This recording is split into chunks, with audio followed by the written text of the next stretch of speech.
I need to wind up a little bit early, at least 15 minutes early. So another request from my side, it's okay if we can, we have 1 hour session, 1 hour content delivery from my side. Yeah. Then maybe 10-15 minutes of Q&A. I wouldn't say Q&A, maybe we'll exchange our views, yes. And yes. We'll discuss. Yes, okay. Sir. And probably by 7:15, we can call it a day.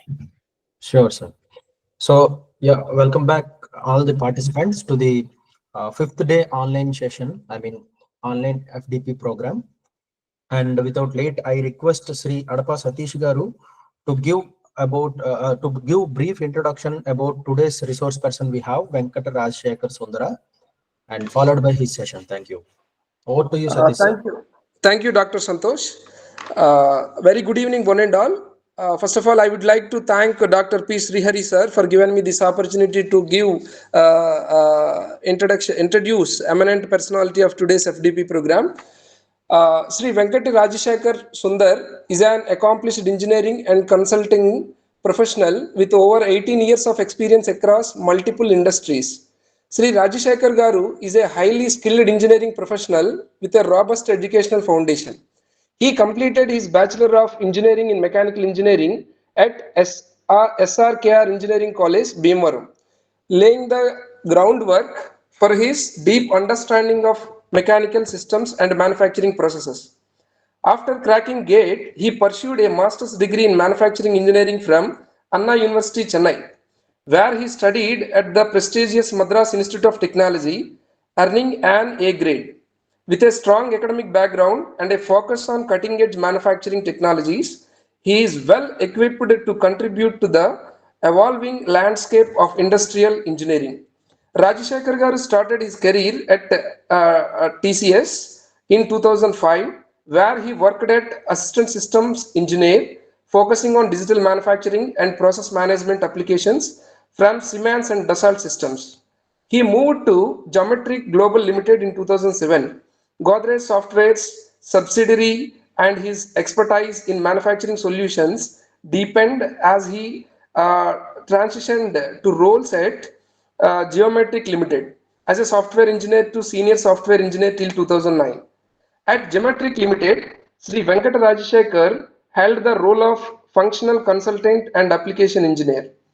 He worked extensively on digital manufacturing and manufacturing process management applications, further deepening his expertise in optimizing manufacturing processes through cutting-edge technology for a leading French automotive OEM. He then joined PTC India, which develops the well-known mechanical design software ProE and Creo, as an application and process engineer in the quality assurance and process engineering teams. His responsibility included ensuring the quality and efficiency of manufacturing applications, while also streamlining processes to improve overall operational performance. He moved back to TCS in 2011 and worked there till 2014 in the roles of IT analyst and assistant consultant, where he specialized in PTC's wind chill PLM solutions. As an IT analyst and later as a assistant consultant, he focused on engineering process management, manufacturing process management, and integrating wind chill PLM with other enterprise systems. At Infosys, where he has been for the past decade, Sri Venkata Rajshekhar Sundara has advanced through various roles from senior consultant to principal consultant, which is his current position. As a technical lead through Infosys, he worked for the US-based luxury products chain company and Nordstrom and was involved in Windchill Flex PLM implementation for them, which further highlights his leadership in large-scale PLM solutions. He specializes in the design, blueprinting, and implementation of product lifecycle management solutions and digital thread across diverse industries, including automotive, aerospace, heavy engineering, high-tech, footwear and apparel, and FMCG. He is particularly proficient in PTC's Windchill PDM Link, Flex PLM, and ThingWork IoT platform, and AWS solutions. His work has contributed to optimizing and integrating manufacturing and engineering processes for global enterprises. ensuring seamless digital workflows. His technical acumen and combined with his certifications like AWS Certified Solution Architect and Associate allows him to deliver cutting-edge digital manufacturing and enterprise system solutions. Now I request Sri Rajashekar Garu to take over this session. Thank you very much. Yeah, thank you, Satish. Thank you for those kind words. I mean, looks like you put some effort to go through my entire profile. I thank you and really appreciate that. Yeah, I mean, in a nutshell, I've close to 2 decades in product lifecycle management solutions. I started with the digital manufacturing, my career in digital manufacturing, which is predominantly virtual manufacturing. That time it was discrete event simulation technique being used for, make these softwares like, Siemens and Dassault. That's how until that point in time, I haven't seen anything on virtual manufacturing, to be honest. I've always known that you can analyze your design using various computer-aided engineering applications, but digital manufacturing was completely new to me that time, and it fascinated me as well. That time, I understood that you can also validate your processes. You have to design. You have to design your processes and validate the processes, and that's why that's where digital manufacturing helps you. Probably there are other speakers as well prior to me who have delivered sessions. I think maybe I remember one Mr. Ravikiran, okay, from Dassault. He might have walked you through what is digital manufacturing and how it helps in making manufacturing better, so that you cut down the time to ascertain what is the optimum time or processes that need to be taken care, so that the time to market is eventually optimized. Since you have a background of all that, okay, what I would like to do right now is I would start my session by just recollecting what Mr. Ramji sir, Professor Ramji, has actually delivered a session yesterday. And for everything, it is Industry 4.0. For all these that we are having these sessions, the crux is Industry 4.0. So I would like to start from there, because that actually sets the tone or sets the context for this digital thread. I mean, why digital thread? Okay, so let me go ahead and share my screen. Yeah, let me know when you see my screen. Not yet, sir. Not yet? Okay. Yes. Just give a minute. Exit full screen. Yeah, screen share. Chrome, Windows. Okay. Share. Okay. Hope you see my screen. Yes. Okay.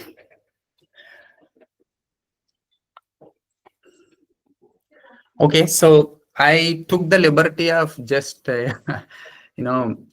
calling the session title as Role of Digital Thread in Transforming Product Development and Manufacturing, because it is not just manufacturing. The intent here is to leverage or, to understand the role of digital thread in both product design development as well as manufacturing.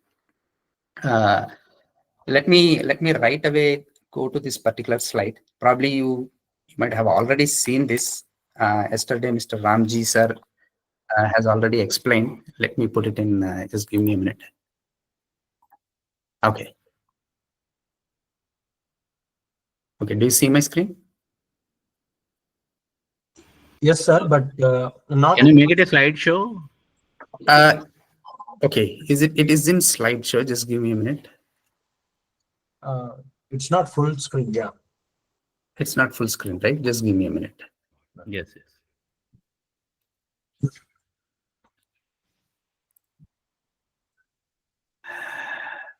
Show task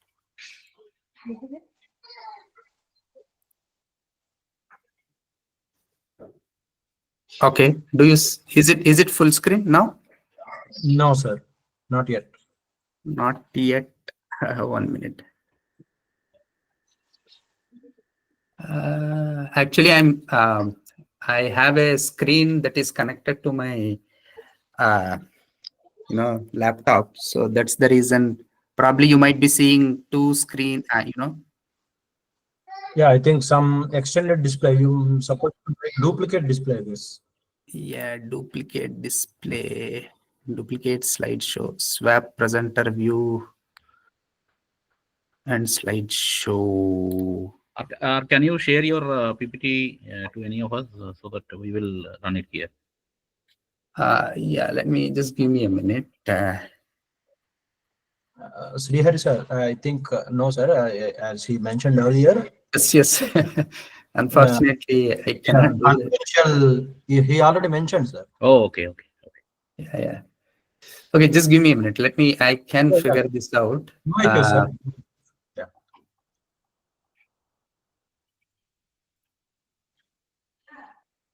Duplicate slideshow. Sir, go to settings so that I can. Okay. Is it good now, or you see a full screen, or you still sees two slides side by side? Not two slides, but it is not in slideshow mode. I can see it in slideshow mode. I just exited. Yeah.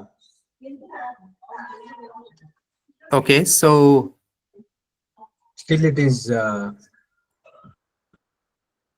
taskbar, show taskbar, and the slideshow. Okay, just give me a minute. Mhm.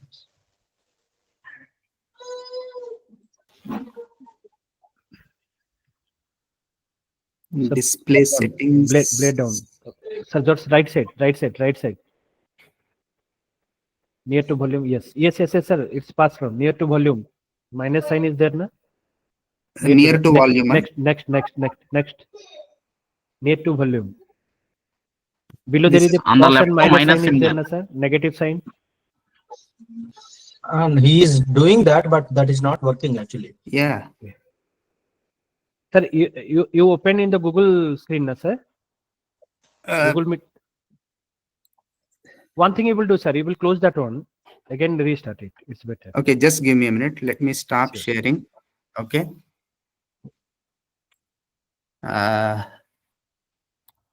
Let me close. Sir, are you using two screens? Yeah, I'm using two screens. I'm using two screens. I have another screen into which my laptop is connected. 1 minute.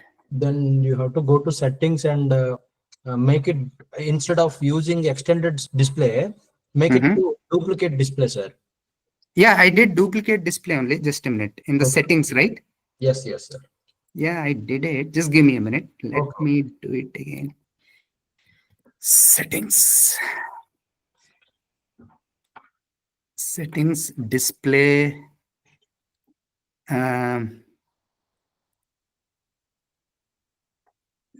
Multiple displays. Duplicate Maybe you these. can press Yeah, 1 minute. Windows key. I'm sharing my screen. Just give me a minute.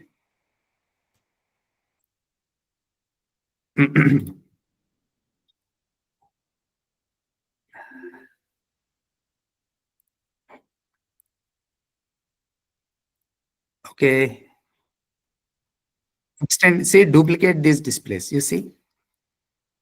Yes, sir. So I selected the same, duplicate these displays. Instead of extending these displays, Yeah. I went ahead and selected duplicate these displays. Now, I think, open the PPT once again, sir. I mean, close it and open, sir. yeah, 1 minute. Enable content.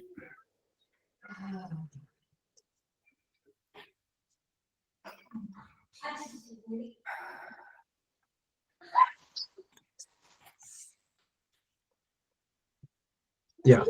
Yeah, now it is coming. Now it is Now good. it is coming there, but the next slide when you will showing in the right side, another one which showing.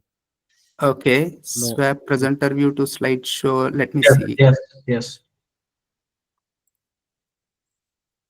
All right, sir.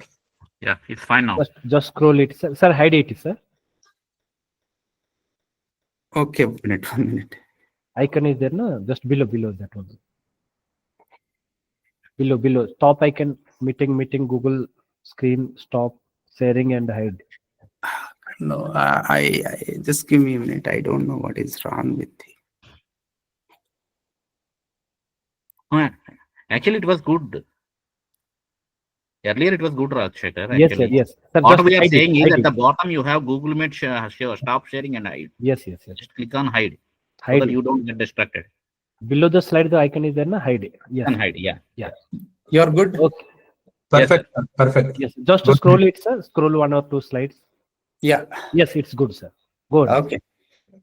Sorry. No problem. I Sir. Please. I apologize for that, and thank you for assisting me here. Yeah, this is something that Professor Ramji has already walked through yesterday, but I felt this is the crux, and this is something that sets the context for digital thread. Okay, I mean how Industry 4.0 has evolved. I mean, right now, in the current context, Industry 4.0 is the scenario where different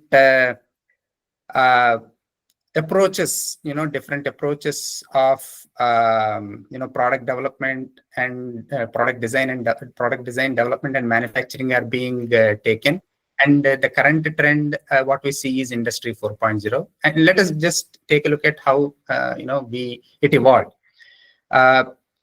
During the initial phases, which is Industry 1.0, it is about mechanization and mostly the steam engine, and then the looms, especially for the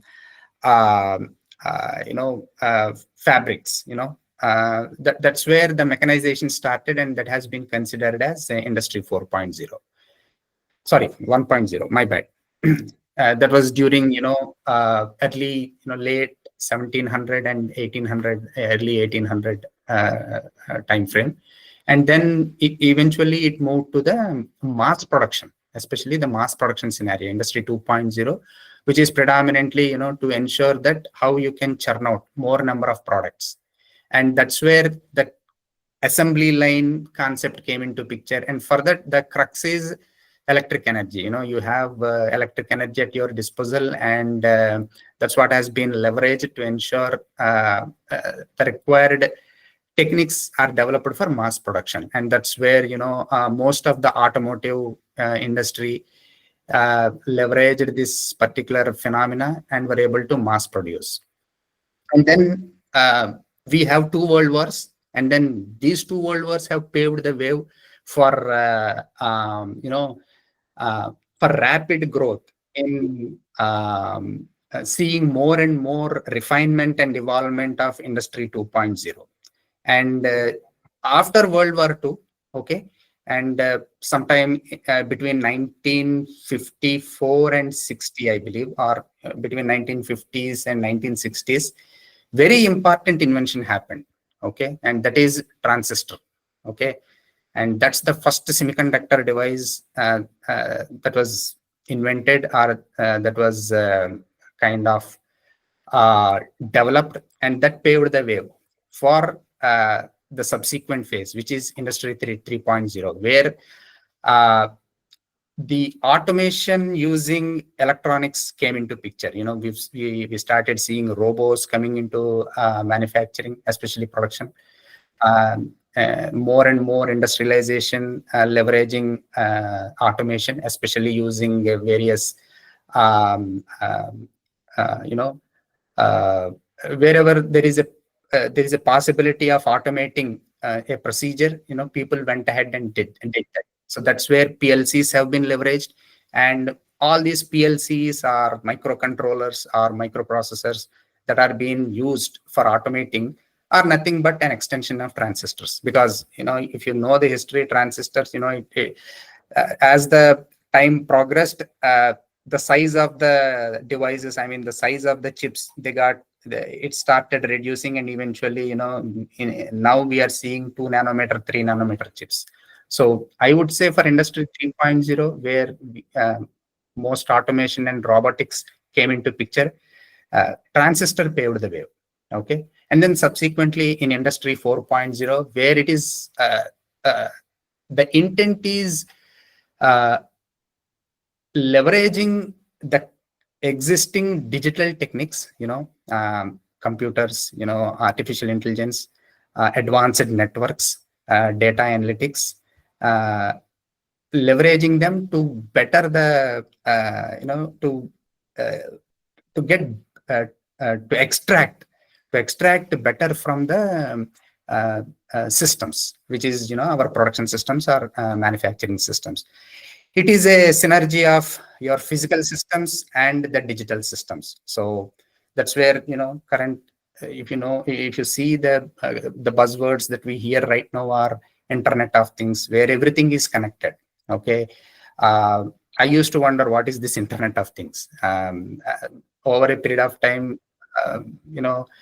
I understood how this has been evolved. Okay, back in those days, the focus, when we look at Industry 3.0, the focus was on unmanned workshop. So where you have a big shop floor, which comprises of multiple machines that are running automatically, and you have a overhead deck where a single supervisor, or probably a 2 to 3 personnel would be manning that, or sitting in that overhead supervision cabin, taking a look at the entire shop floor, where you have various machines that are producing the required products, and you have a central big console on the shop floor, where it typically gives you an idea of, okay, what is happening at each and every workstation, what is the current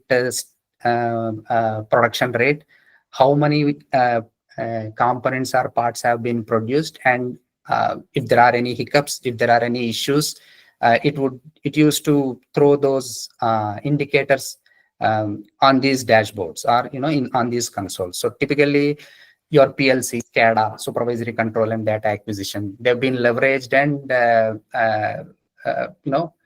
such kind of dashboards were formulated back then. Okay, so but they are all connected, but they are connected locally. All these machines are connected locally, and then a local network of these machines has been enabled, and then various data snippets have been extracted from these work centers, made available for the supervisors.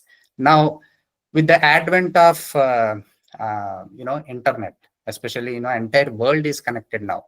Now people went one step ahead, and then they thought, why can't we achieve this? Okay, why can't we achieve a connected, connected factories over the internet? Yes, there are security involved, obviously, cyber security and all coming into picture, so that nobody hacks into that, and you safeguard your asset, I mean your factory or plant.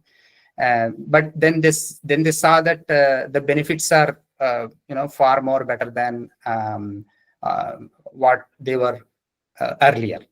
So that's how the Industry 4.0 is evolved, and all the current technologies that we're seeing, data analytics, Internet of Things, or artificial intelligence, AI, ML, etc., they've been leveraged to make the manufacturing scenario more better and better. So end of the day, our objective is to reduce the time to market. Professor Ramji also mentioned yesterday, he has given a comparison, the development of telephone took, probably, maybe 10 years.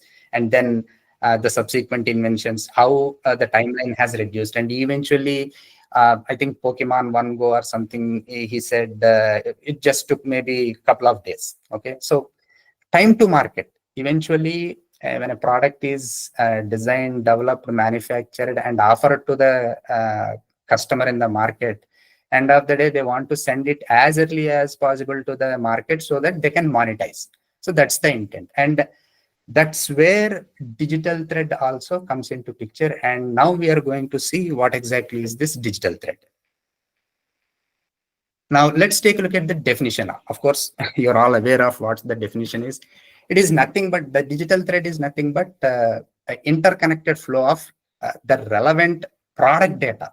Okay, the data that defines the product right from its requirements ideation all the way to its retirement or disposal. Okay, I mean the entire life cycle, the entire product life cycle. If you look at right from its requirements, then ideation, you would do a design.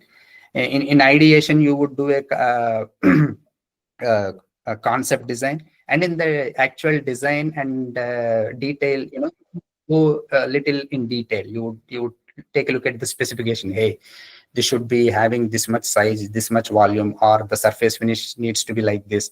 And then eventually we leverage various CAD authoring applications or CAD applications to have a digital design of the same. And you verify, you validate and verify that. We typically use our computer-aided engineering or physical. Along with computer-aided engineering techniques, you also go with physical validation as well. And then once the validation is done, you would send it to production. Once you churn it out of your factory, you would offer it to the customer, and that's where aftermarket, typically you would cater to the customers, typically sales and support. Sales does not come here, but support, yes, service. You take care of problems and issues that are raised by the customers, addressing via service requests, and eventually over a period of time, you dispose it because it becomes obsolete, because the relevancy over a period of time, it may not be as much as relevant to the customer need. Eventually we retire it or dispose it or obsolete it. So this is the classic definition of digital thread. It is nothing but the interconnected flow of relevant data. So the crux here is product data, how we are connecting that product data across various product life cycle stages. Okay, and the importance of digital thread here is organizations have believed that it is the key driver for their digital transformation. Now, it has been the case across all the not just industries, across various philosophies, even governance. Everybody wants to digitize, okay, and then achieve digital transformation. Everything, whatever is physical, they want to convert it. They want to digitize and have these physical content into digital content. Same is the case with these product development organizations as well. So they want to achieve that digital transformation. They want to ensure that all the product related data, they want to ensure that as much as they can keep it in digital format, that would help them have closer control on their product design and development. And also it is easy to monitor and then easy to maintain as well. End of the day, you have the product data lying in physical form. It is hard to maintain that. So these IT systems and all eventually helped us to understand that being in digital form, it makes life easy.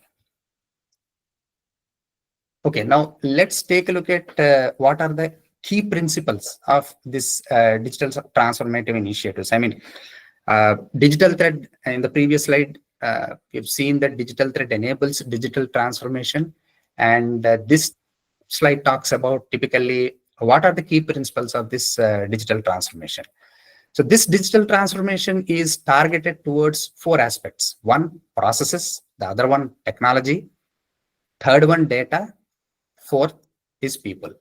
I would say all of them these, I mean, all of them have their relevance in place. And yeah, it again depends, based on how the organization is currently placed, because every organization have their unique scenario, and they might be good in processes, or they have they might be having mature process, and then they might be having good implementation of these processes with respect to digital technologies. Okay, probably that data may not be in line with the processes and technology that they have embraced, and people sometimes may not be also in line to embrace the technology. So the important aspect here is to focus on all: process, technology, data, and people. Now, when it comes to process, big organizations usually have, earlier the case was they used to work in silos. Probably a big conglomerate, okay? A big conglomerate might be having 4 different sub-enterprises under them, and everybody might be having their own processes. Entity A might be doing it differently. The same process, entity B, C, D, E, they have their own way of doing it. What the big enterprises then realized is you have to harmonize. Have to have a harmonized process across these sub entities, or and I would say subsystems, so that they get the value out of implementing those harmonized process. Because it becomes difficult to have systems defined for each and every individual subsystem, because they have their own process. If you harmonize it and you follow it, across the organization, that would be better. So the crux here is redesign and harmonize, so that you have a homogeneous process across all the organizations. Then technology again. Now, earlier, since these these organizations used to work in silos, everybody used to make their own decisions based on their specific needs. But then over a period of time, as an enterprise, when people started thinking about it, hey, we are spending a lot of money, okay, even though our objective is to end of the day, our objective is to produce the same product across all these different organizations. Then why don't we also harmonize and embrace a technology that is flexible across that caters to each one of us across different organizations. That way they said that instead of having our own custom homegrown systems, let us see something that is uniform, which can be used across our organizations. And that's when they said, okay, let's encourage something which is called out-of-the-box platforms. Okay, out-of-the-box means, for example, you buy a product and then you unbox it and remove it out of the box, which is like, new, that is, you need not customize it and use as it is. So most of the software products are solutions that are available. For example, predominantly all the, prominent players like Siemens, Dassault, PTC, Aras, they try to ensure that their out-of-the-box platform that they offer to the customer is as close as possible to the customer needs. Yes, there are specifics. Eventually, the customer would decide on whether how the solution needs to be customized for their needs. But the practice is to ensure that most of the time they leverage and use whatever is out of the box available, and then the product development, the software solutions that are targeting these particular digital thread solutions, they are made in such a way that they cater to these industries as is out of the box. And then comes the data. Now, again, this is very important aspect, data, because end of the day, it is data that is important for us to make decisions, as well as that gives a better perspective of our future as well. So every different entities having their own set of data, or having their own philosophy or model of data may not cater to the final objective of the enterprise. So that's where you have to have an harmonized data. And then again, when it comes to different systems, and then when somebody thinks about harmonizing the systems, the data has to be brought into one system from disparate systems. So you have to have a robust and very unified, homogeneous, harmonious data that needs to be facilitated into the target system that is being that has to be embraced by all the organizations and eventually the people. Obviously, if people are not ready to embrace what is made or what is developed for them, then the systems are not going to help. So organizational change management. So people in the first place, there might be inertias, okay, because they are so used to the old systems, they may not be in a position to actually go and embrace what is made available for them. So user adoption is an important aspect, and this is where typically we have something called organizational change framework. You conduct training sessions. You actually give them there is a plan that is being put out to ensure that because these are the end users, and if they don't use the systems, you would not be able to achieve the final objective. So people has to embrace it. So we have to enable people to embrace it. So yeah, so the crux here is for the digital transformation, it has to target process, technology, data, and people. Okay, now let us take a look at the entire product lifecycle management philosophy as such. And I would like to throw some light here with regards to the business processes, and typically the software solutions or systems that are available are part of this entire product lifecycle management. And also, I would like to bring the data perspective of product lifecycle management. If you take a look at the entire product lifecycle, you start from concept, then you have your detailed design, you do a prototype, then once you have the prototype is validated, you send it to production. Once you get it out of your plant, then you make it available to the customers, you sell it. Once you sell it to the customer, typically you take care of the service, the service requests coming from the customers that are using. Now, and over this various life cycle stages of product development, there are systems, solutions that are built. Okay, typically you have product data management that typically takes care of your concept and engineering design and to some extent prototype as well. Okay, then comes your ERP, enterprise resource planning.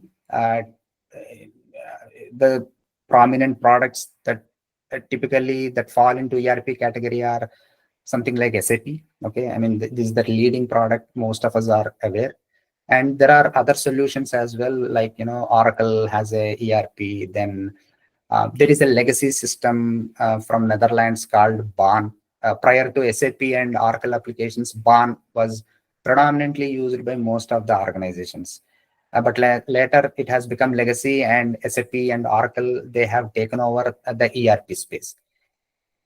Your ERP typically takes care of your production planning, inventory management, okay, your invoicing, your demand management or demand forecasting, supply chain, etc.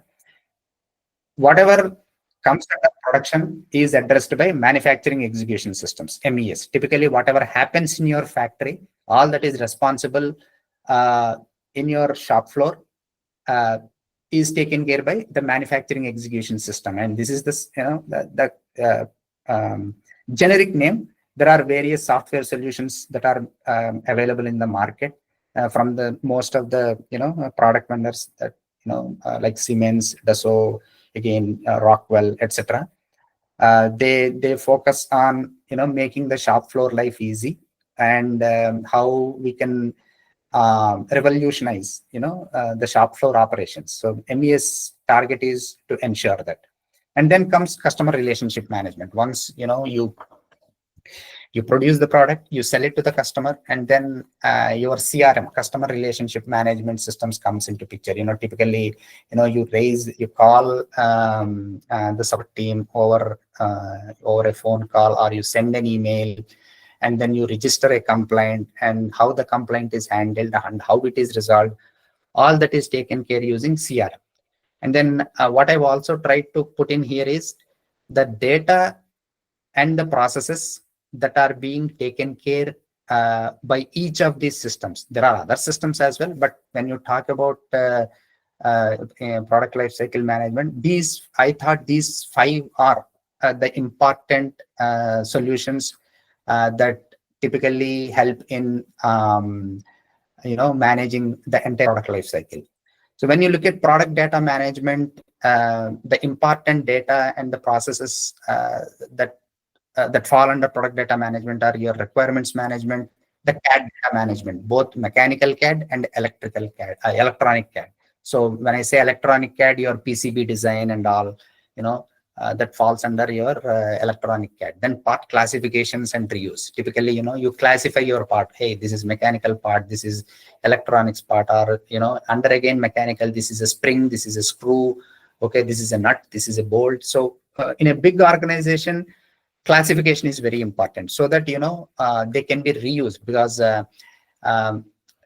sometimes historically it has proven that the same part has been designed and developed again and again, where they could have been easily reused. So that's where the part classification and reuse came into picture. Then your bill of material management. Okay, the entire product, the components of the product, the entire bill of material, your engineering bill of material, as well as manufacturing bill of material and service bill of material. We'll get to that at a later point, but that's how the bill of material management. And the engineering process management, typically, the entire engineering process, right from your requirements, concept, your detailed design. So certain workflows are enabled so that there are reviews and approvals that are ensured, so that eventually the data that is being released out of this system is approved, and in collaboration with various teams that are part of the product development. Same is the case with manufacturing process management. Like engineering, you have manufacturing as well. Something is engineered, obviously you have to design a manufacturing process for that. So you come up with the manufacturing process, how do you produce this particular part, or what is the sequence of operations and how many resources are required here, and how do we plan it? Okay, should we produce in 2 plants or 3 plants, or are we only take care in a specific location, etc. The other thing is service information management. Once you have the product manufactured, you also supposed to ensure the service related information, the service manuals, owner manuals, the service bill of material. The service bill of material is something, when something, for example, let's talk about our mobile phone, and let's assume that our screen is damaged, the cell phone screen is damaged, and then you go to the service center asking for a replacement of the screen alone. But that person, the service personnel says, okay, sir, sorry, we cannot just replace the screen. You have to replace the entire display fab along with the circuit behind it, and this is how this much is the cost, etc. That's the information that typically being addressed here. So the service bill of material, your engineering bill of material is different, and service bill of material is different, because end of the day, in the service bill of material, it is the way the product is serviced. For example, when you look at the engineering bill of material, yes, these are all different components, but when it comes to service, probably the viability of service comes into picture. Offering that display screen itself may not be viable, so they offer the entire display fab, though, so that becomes viable to the organization. Similarly, service parts and models, for example, they end of the day, when the service request is made, you typically needs to understand what are the parts as parts list that is available for that model that can be offered in service. Probably we might think that display fab is the only part, but then when you look at the service parts, the screen is not part of the service parts. It is indeed a assembly, complete assembly, along with this screen with that entire PCB altogether itself is available as a service part. So the service parts is another important concept. And then comes supplier collaboration. This is very important, supplier collaboration, because most of the time in the product development, not all parts are designed developed in-house. We typically organizations partner with their external vendors, okay, and other suppliers, so that they can expedite the product development process. It would be too much for the OEM or the original equipment manufacturer to ensure the complete development of all the parts that are part of the product. So what they would do is they partner with their their suppliers, their vendors, so that they can reduce the time frame of the product development. So in this case, how do we ensure that supplier collaboration? So this is something that is being done in PDM as well. Then quality and compliance. Then quality typically is your product quality. There are various aspects of product quality, like non-conformance and corrective and preventive action that are part of your product design, development, as well as manufacturing. Compliance is something with regards to regulations. For example, let's you have a product. Let's talk about battery. In batteries, typically we see lead, arsenic, etc. Right? There are certain regulations. Hey, lead cannot exceed this much. Arsenic cannot exceed this much. And this compliance standards also changes from geography to geography. In India, it would be different. In North America, it would be different. Europe, different. China, different. So compliance standards specific to that location are something you have to. There is a process called design for compliance, and it is inbuilt. That's what PDM system settles. Now, document management, all the documents that are generated during all these processes, okay, that needs to be maintained well, and that's where your document management becomes important. As far as ERP is concerned, the important aspect is your production planning and control. Okay, once the design is done and it is ready for manufacturing, obviously you have to plan for how much quantity, how many batches, and how do you release it. So that's where your production planning and control. Then costing, okay, the product costing. Order management, based on the orders, how do you how do you plan to produce based on the order. Then inventory and material management. Invoicing, typically this invoicing is both external and internal. It is your invoicing for the products that you are producing, as well as the invoicing that you are doing for the materials and inventory that you need to produce the product. Demand forecasting of your product, and supply chain management. As far as MES is concerned, the crux is here production execution. You have your plan ready, you have to execute. You have to execute that plan. So typically, you have an assembly line, and in the assembly line probably would be assembling your final product. And in that assembly line, you might be addressing 3-4 different variations of the product, and how do you execute those 3-4 variations on that assembly line. So the product execution, production execution is the crux. And as far as scheduling is concerned, your ERP typically gives a high level scheduling. Back in those days, yes, detailed scheduling used to be done in ERP as well, but with the advent of MES, or in the recent times, more and more the importance of MES has grown more, and then they decided that okay, let's have scheduling, detailed scheduling in the manufacturing execution system itself. And that's where it shifted from ERP. The responsibility of details scheduling now shifted from ERP to MES. And yeah, order execution tracking and status. Okay, you're executing an order and you want to understand, okay, so far how many products have been produced, what is the work in progress, inventory, etc., etc. All that. Obviously, the quality management with regards to the produced components. I mean, in the manufacturing line, the inline quality. I mean the quality that is being that needs to be ensured while producing the product, and eventually maintenance management. Now, maintenance management is about the maintenance of the assets or workstations. Typically, you have their downtimes or probably predictive or preventive maintenance, etc. All that aspects you keep a record of them. So that's what MES takes care of. Now, coming to CRM, obviously contact management. Contact management is nothing but, as I just mentioned, you call them over a phone or send an email, and then how does that process is managed comes under contact management. Then customer issue management, we typically ask them to fix our issues, how that is addressed, and the entire information of customer that is being managed in the customer relationship management, so they understand the customer base and all.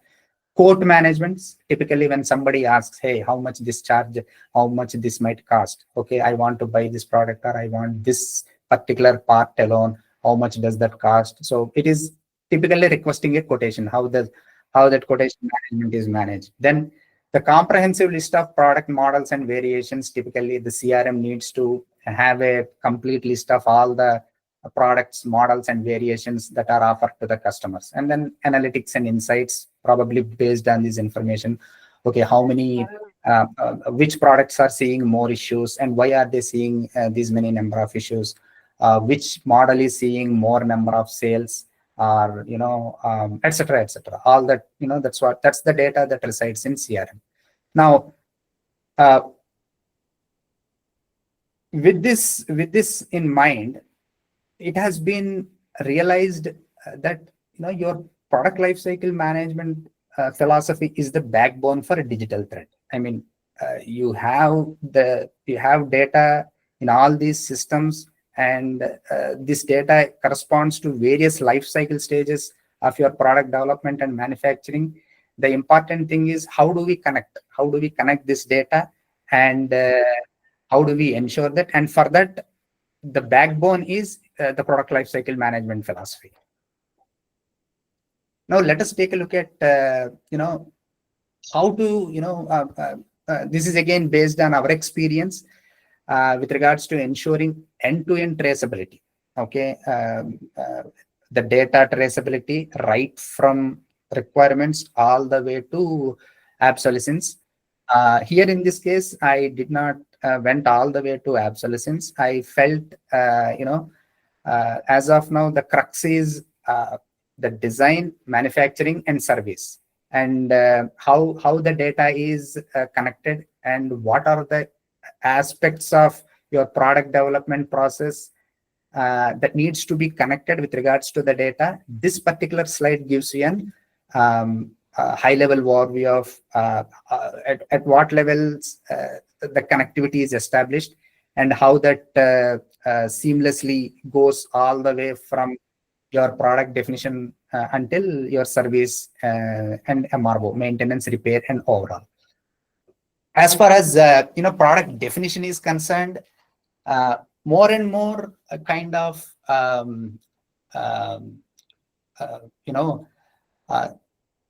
the more scenarios that we've seen here is with regards to aligning the data of your requirements, your CAD data, as well as the product data management. Okay, now when it comes to you might be seeing there as ALM. ALM is nothing but application lifecycle management. I will come to that at a later point. Typically, your application lifecycle management is nothing but your requirements management, and how the requirements are validated, and then they are connected to the actual product design data that comes under ALM, application lifecycle management. Earlier, there was PLM. The horizons expanded, as and when organizations realized that, okay, we need to go one step beyond. They started thinking, what needs to be brought in now, and that's how they brought in all the other aspects into the big picture as here. So when it comes to product definition, there is something called model-based enterprise. Model-based enterprise is something where from the requirements, you actually identify the important parameters of the product, both physical as well as process perspective, and then connect that information along with the actual physical design of the product. When you say physical design of the product, the CAD data, whether it is mechanical CAD data or electronic CAD data. When you say product, when you say PDM, right? Product design data management. Product design data management also encompasses your CAD data management along with all the related specification and artifacts that describe the design of the product. So that's what your product design data management focuses on. CAD data management is typically the CAD that we generate using the CAD the CAD systems, your Creo or CATIA or UG, Siemens NX. You define the 3D models, and then how you approve these designs. And then there is a specific workflow procedure where the design engineers model something in the CAD softwares, get it approved from the engineering manager. There are certain workflows that are enabled so that there is a process that is followed to release the design with all the approvals that is required.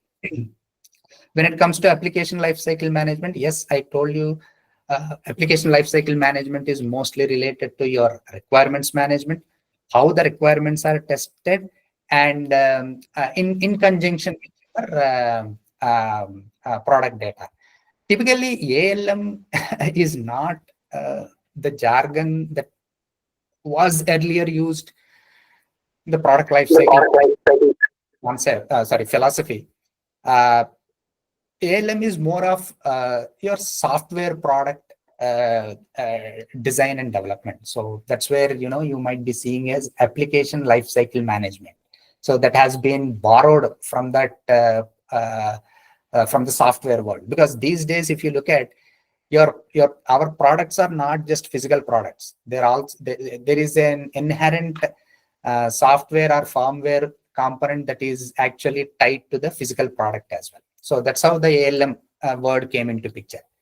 Then your quality and audits, typically you have an integrated quality and compliance management that typically addresses along with your bill of material management. So typically in the bill of material management, the philosophy is to ensure that you design for all that we have studied, assembly, design for service, okay, design for compliance, design for quality.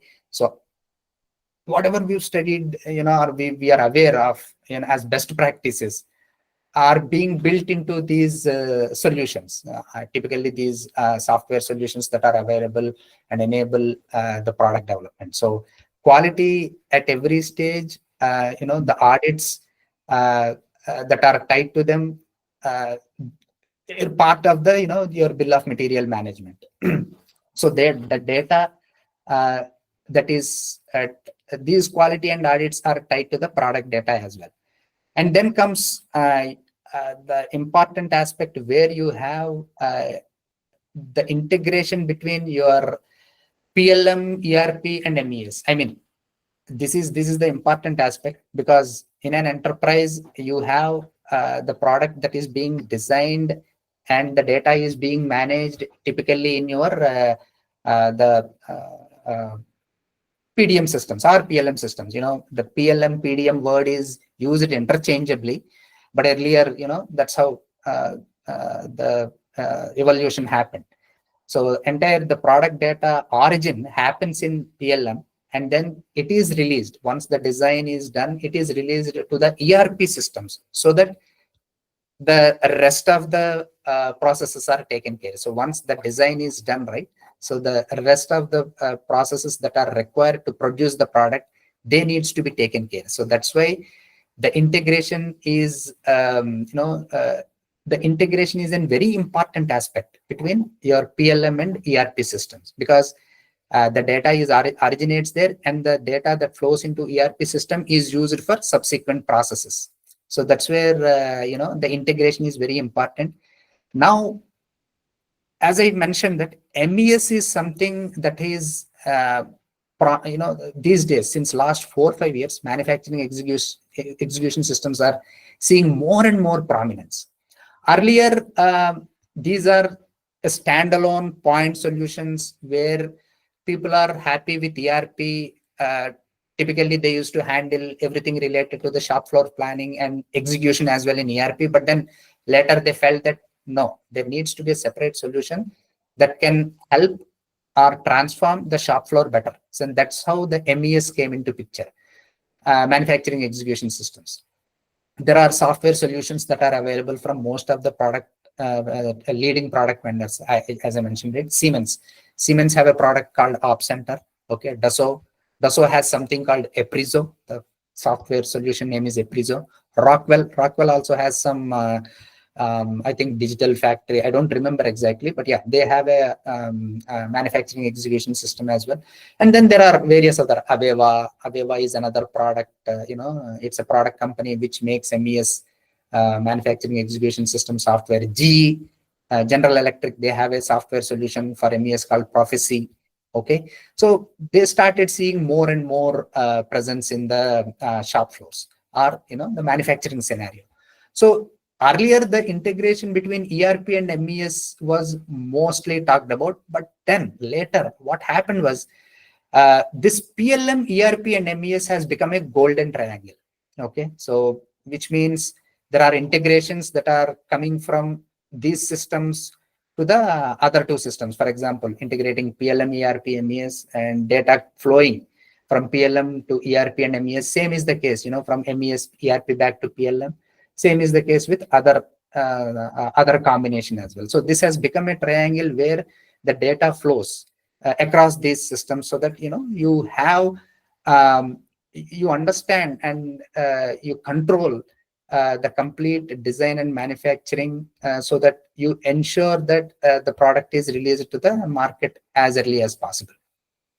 So that's what the next box also talks about. The quality engineering. The quality engineering is with respect to when we are in the shop floor scenario, when we are producing something. It is during the producing of the component we have to ensure in process quality at each and every stage. Okay, you have an entry and exit at every workstation. So we ensure that the entry and exit criteria are met. So that's what your in process quality talks about, and is taken care in MES, manufacturing execution system, and that information is also tied. Okay. And eventually, the service part, there is a separate word for that as well. I mean, philosophy as such, they call it as service lifecycle management. Typically, that addresses the service maintenance, repair, and overall scenario. So they coined a term called service lifecycle management. Here, typically, it addresses with as I mentioned, right?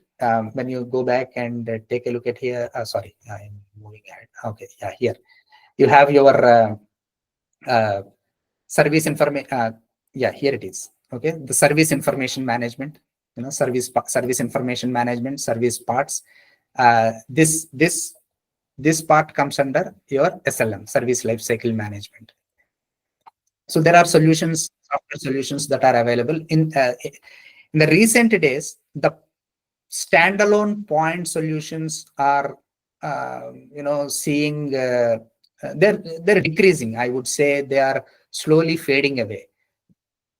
The concept right now is an enterprise solution. You have a enterprise solution, or you have a comprehensive application suite which addresses all these. Okay, most of the products, product vendors, as I mentioned, right, Siemens, Dassault, PTC, they offer all these in a big product suite. Yes, it is up to the organizations whether they really want to use that capability that is offered to them for their organizations. And we have seen that organizations using multiple PLM systems for various processes as well, for all these processes as well. For example, they might go with Siemens for their management CAD, but service lifecycle management, let's go with PTC product, and they have integrations between these two systems. And this is what this is the kind of work that we do, ensure build such kind of system, and if there is integration needed, we facilitate that and maintain those systems. Now, to ensure digital thread, it is important to have a maturity model, PLM maturity model. Okay, so back in those days, people were only focused on managing the CAD data. Okay, they were only focused on, okay, I design something in the CAD applications, and how do I manage and maintain them? Maybe on their local drives. That's how they used to do. But then they felt that that's not the right approach. And then that's how there are some software solutions that came, wherein the CAD data that is designed used to be put into these PDM systems. Okay, the CAD data, there are designers, they they create models, and then they do something called check-in. There is a concept of check-in and check-out. Check-out is something you retrieve from the system, work on it, and then check-in. You put it back into the system. And then there is certain kind of workflow where there are various reviews and approvers that are set up so that whatever is being modeled, is it meeting the specifications, requirements, and then eventually released. Probably we might be working on different products across different variations. Eventually we have to release the final one, right? So we would be having iterations and versions, and how these iterations and versions are managed. That's what initially, the focus was, which was ad hoc. Okay, probably a bill of material, not a comprehensive capability of managing bill of material, but to some extent they used to have a view of the bill of material. Then came, the next stage, that is called, they started taking into consideration the life cycle stages. Okay, now why don't we give some life cycle stages for the data as well? When they start, they used to say that, okay, it is in the open stage or in the concept stage. And then once they start working, they move it to in-work. Okay, maybe, during in-work, various designers, they would create these models. Okay, and then they would send it for approvals. Once it is approved and reviewed and approved, it would be released. Finally, they would attain a stage called release. And for this, for all this to happen, there are workflows that are enabled, and there are these processes that are being defined or enabled via workflows in these systems. Now, whenever there are changes that are required, for example, for 2022, okay, the product version is released, and in 2023 they want to release a new version. Obviously, they have to take it through something called change process, because it is a modification of the existing version, so that they release a new version in the subsequent years, maybe 2023, 2024. And that's how there is something called change process or change management, that they need to put this data through change management. And then there are reviewers, approvers that are part of this change management process. And this is the crux. This is very important. And this, in this second stage, taking through these life cycle stages and then implementing the change process. And this is the crux in the second stage. Then came the integrated approach, wherein you have your various processes, as I mentioned, right? We have your bill of material management process, engineering process management, you have your compliance process, you have your quality process that needs to be ensured, and eventually the data has to be sent to the other enterprise systems like ERP, or for that matter any other downstream system, okay, where you are managing your enterprise data. So integration was more talked about and more focused about, so that they have a seamless data flow from the upstream system to the downstream system. Most of the time, the upstream system that we talk here, I mean, the upstream systems are nothing but your CAD and PLM systems, because that's where the data originates and then eventually flows to your downstream systems like ERP and MES. And then in the especially during 2008 until 2015, what we have seen is an extended PLM process where they want to have all the new product development processes, okay, encompassed in the same system, so that they can use this life cycle management concept across, okay, various departments, various organizations, and eventually enable synergies across different departments. They typically form a cross-functional team, like engineering, manufacturing, procurement, compliance, supply, etc. And then that's how they wanted to leverage synergies, and then they want to build such kind of systems where you have a better control on the processes, and then you have a better control on the data that is being managed across the new product development processes. And then the current scenario, the digital thread enabled enterprise PLM system. Now, we talked about the life cycle stages, right from concept all the way to obsolescence. Now, to enable the connectivity of data between these life cycles has been the focus so far. I mean, at least since 2017-18 onwards, these are the kind of initiatives that we are most of the time that we are working. Okay, we used to see customers asking us, "Hey, can you enable digital thread in our between design service, design, manufacturing, and service?" Because we want to enable synergies and ensure that the product is released early to the market. So that's how so that enabling digital thread gives a holistic perspective of the product data, so that you understand, okay, these are the requirements of the product. Okay, let me see what is the concerned CAD data for these requirements, and then there is a digital thread enabled, because the data is connected.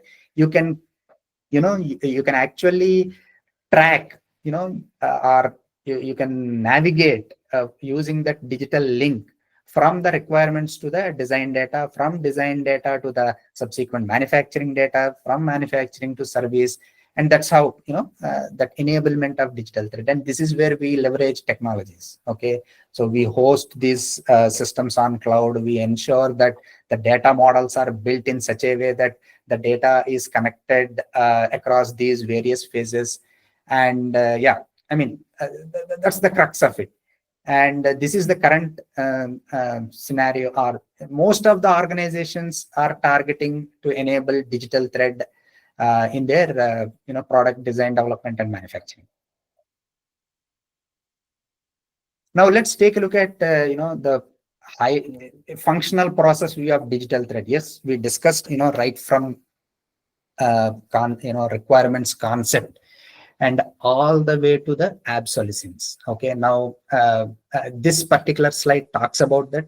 And the strategy of digital thread is typically to ensure the seamless flow of data across these various phases. Okay, and every phase, okay, so that we can navigate from one phase to the other phase, and easily able to connect the dots and see the holistic view of the product development, product design, development, manufacturing, and service, eventually obsolescence. Now, why is this important?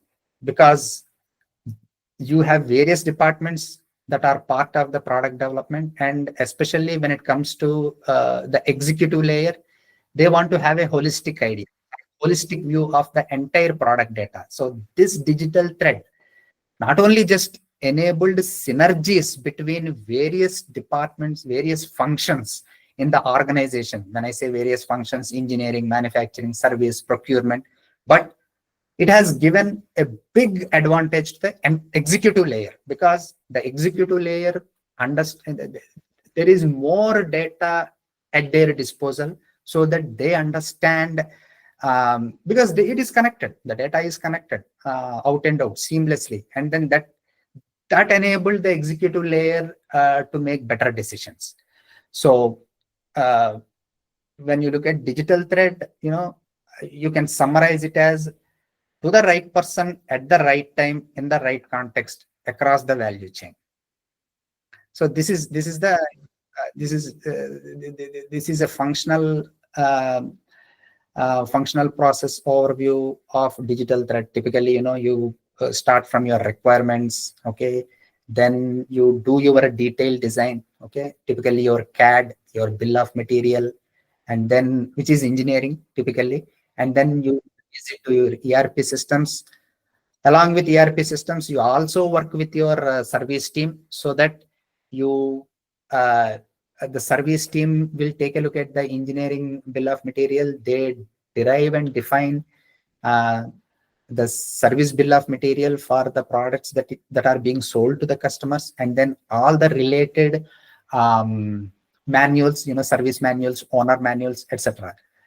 And then you also have a collaboration with your suppliers or partners who are helping you in your in releasing the product to the market, and eventually the executive layer who take a bird's eye view of the entire product data across the value chain, right from your requirements all the way to obsolescence.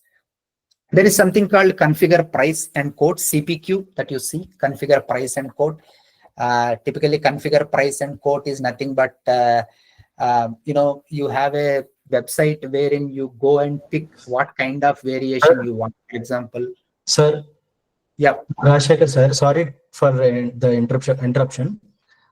For your kind information, last 12 minutes left, sir, 7:30. Oh, okay. Sorry. Yeah, fine, okay. Sir. Yeah. Sir. Thank you. Yeah, thank you for actually letting me know. Okay, then I would rush through the slides here. So this is a process view, okay, and this is typically the product view. I mean product data view. So what data is managed in the systems and how they are connected. Okay, so you have your requirements. I mean concept level information, how these requirements are managed, discretized and managed, and how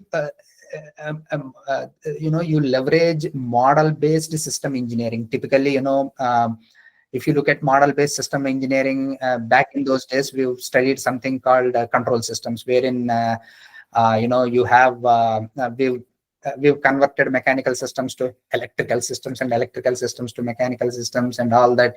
I mean, it typically during that point in time gave us a systems perspective. So here as well, I mean, from the software product, there are software products that are available. For example, MATLAB. In MATLAB, there is a solution called Simulink. Typically, you can do a high-level system design.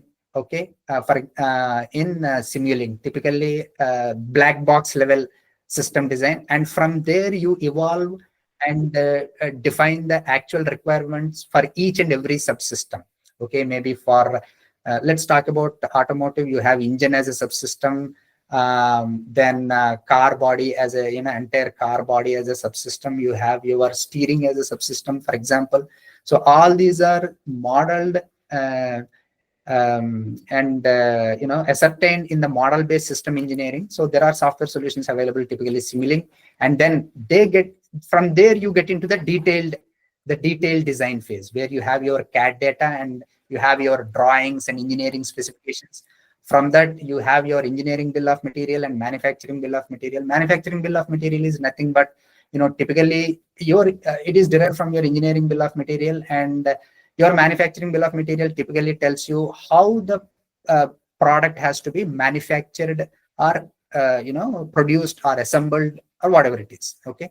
And then eventually, you send it to the downstream systems, and using the engineering bill of material, you define and decide your service bill of material so that you offer it to the customer, right? So all these are all connected. I mean, the data is connected right from your requirements to the detailed design, from the engineering, manufacturing, and service. And this is a product data view of the digital thread. Okay. And typically this is how the information flows from requirements, design, manufacturing, service, and customer feedback. We discussed. I mean, I just want to present a slide wherein understand how the data flow between these systems looks like. Okay, from the ALM, typically where we mentioned that it is more of the requirements management, MBSE, model-based system engineering. We discussed the high-level system design aspect of it. And then PLM typically talks about your detailed design. ERP addresses your manufacturing aspect of it. CLM, configuration lifecycle management. It is nothing but your product configuration related information management, because that's something that is evolved these days. More and more focus is being put on your configuration lifecycle management, because modularity is coming into picture. When you have modularity, obviously product configuration takes precedence. Product configuration is important, and then you have to manage your product configuration lifecycle management, and eventually CRM. Okay. And this is benefits of digital thread, what it does. Okay. Typically it gives better collaboration between various functions. Okay, engineering, manufacturing, service, etc., and then some kind of feedback loop across these functions.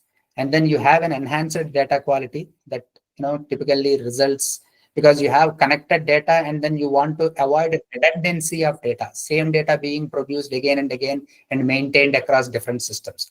And then a holistic view of the product data across various phases of the life cycle and how they are connected.